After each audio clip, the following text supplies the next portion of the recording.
الرحمن الرحیم سورۃ بقرہ کی تفسیر کر رہے ہیں ہم۔ اگلی آیت کی تفسیر دیکھیں گے ان الذین یکتمون ما انزلنا۔ اس میں جو ہے ان لوگوں پر لعنت کی گئی جو ہے اسی حالت میں مر جائیں کہ وہ کفر پر مرے۔ اللہ تعالیٰ فرماتے ہیں کہ ایسے لوگوں پر اللہ کی فرشتوں کی سب کی لعنت ہے اور یہ برسہ برس اسی لعنت میں رہیں گے، یعنی وہ جہنم میں ہمیشہ رہیں گے اور جہنم میں ان کا ٹھکانہ ہے۔ نہ تو ان کو کوئی شفاعت نصیب ہوگی اور نہ ہی ان کے لیے جو ہے وہ کسی قسم کی راحت نصیب ہوگی۔ یہ جہنم میں داخل ہونے کے بعد نہ نکالے جائیں گے اور نہ ہی ان پر عذاب ہلکا کیا جائے گا۔ اس آیت میں جو ہے پیارے نبی صلی اللہ علیہ وآلہ وسلم پر جو لوگ ایمان نہیں لائے اور جنہوں نے ان کی جو ہے بشارت کو قبول نہیں کیا کہ آپ ایمان کی جو ہے بشارت دے رہے ہیں اور قرآن کی جو ہے آیتوں پر کا انکار کیا اور کفر کی موت برے، ایسے لوگوں کا جو ہے وہ واقعہ بتایا جا رہا ہے کہ وہ لوگ ہمیشہ کے ہمیشہ دوزخ میں رہیں گے اور ان کو کوئی قسم کی شفاعت نصیب نہ ہوگی۔ اہل سنت کے ہاں کسی پر لعنت کرنا جائز نہیں، البتہ جو ہے یہاں بتایا گیا کہ جو چور ہو اس پر بھی اگر لعنت کی جائے تو یہ صحیح نہیں، کیونکہ کسی مومن پر جو ہے وہ لعنت کرنا اس کے قتل کے مشابہ بتایا گیا ہے، اس کی زندگی میں لعنت کرنا جائز نہیں۔ اس لیے یہاں پہ ان لوگوں کا ذکر کیا گیا ہے جن کی موت جو ہے کفر پر ہو چکی، اور ان کا اس آیت میں اصل جو ہے لعنت کے حقدار وہی لوگ ہیں جنہوں نے اللہ کا اور اس کے پیارے نبی کا انکار کیا ہے۔ آگے جو مفسرین نے بیان کیا ہے کہ جب کفر پر مرنے والوں کو دائمی عذاب جہنم کی سزا سنائی گئی تو بعض کفار کے دل میں شیطان یہ خیال پیدا کر سکتا تھا کہ یہ جو اللہ تعالیٰ ہیں وہ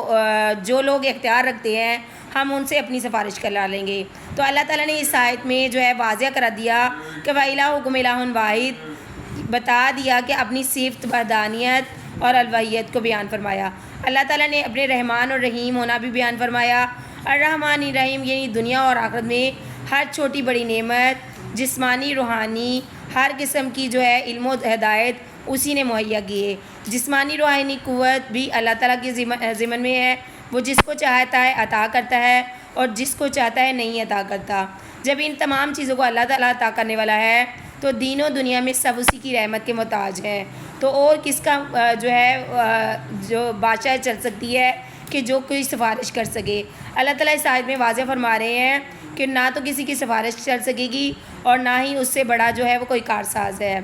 اس میں وَإِلَٰهُكُمْ إِلَٰهٌ وَاحِدٌ وَاخْتِلَافِ اللَّيْلِ وَالنَّهَارِ تک دیکھیں گے کہ اللہ تعالیٰ نے اپنی نشانیاں بھی ساتھ بتا دی کہ پہلی چیز آسمان و زمین کی پیدائش بیان کی گئی کہ آسمان کی بلندی کشادگی پر اگر انسان غور کرے تو یہ ٹھہرے ہوئے چلتے پھرتے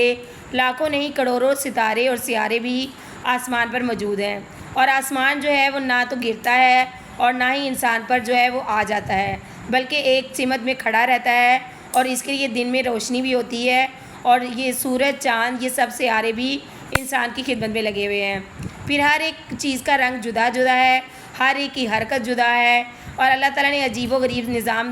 جو بنا کر انسان کے لیے غور و فکر کا موقع مہیا کر دیا۔ اگر انسان سمجھ رکھتا ہو اور دیکھے کہ کارخانہ قدرت کو کوئی تو کوئی چلا رہا ہے اور چلانے والا نہایت ہی قدیر حکیم اور قادر ہے، اللہ تعالیٰ کے قبضہ قدرت میں ہر چیز ہے، لہٰذا یہاں زمین کو بھی اگر دیکھا جائے تو اس کی پیدائش پر بھی اگر انسان غور کرے تو اللہ کی وحدانیت اور کمال قدرت کی بہترین دلیل ہے۔ تمام عالم کے بسنے والے کے لیے زمین ان کے قدموں کے نیچے بچھی ہوئی ہے، اسی زمین پر رہتے سہتے اپنی مرضی کے مطابق آرام دہ مکانات بناتے ہیں، اسی زمین سے پیدا شدہ غذاؤں اور پھل چشموں اور نہروں سے ہم فائدہ اٹھاتے ہیں۔ سونا چاندی تانبا لوہا یہ تمام معدنیات بھی اللہ کی قدرت سے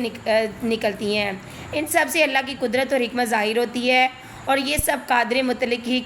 کی قدرت کا کرشمہ ہے۔ دوسری دلیل جو ہے دن اور رات کا اختلاف ارشاد فرمائی کہ دن گزرتا ہے تو رات آ جاتی ہے، رات جاتی ہے تو دن آتا ہے، دن نہ تو ہمیشہ رہتا ہے اور نہ ہی رات ہمیشہ رہتی ہے۔ اللہ تعالیٰ جو ہے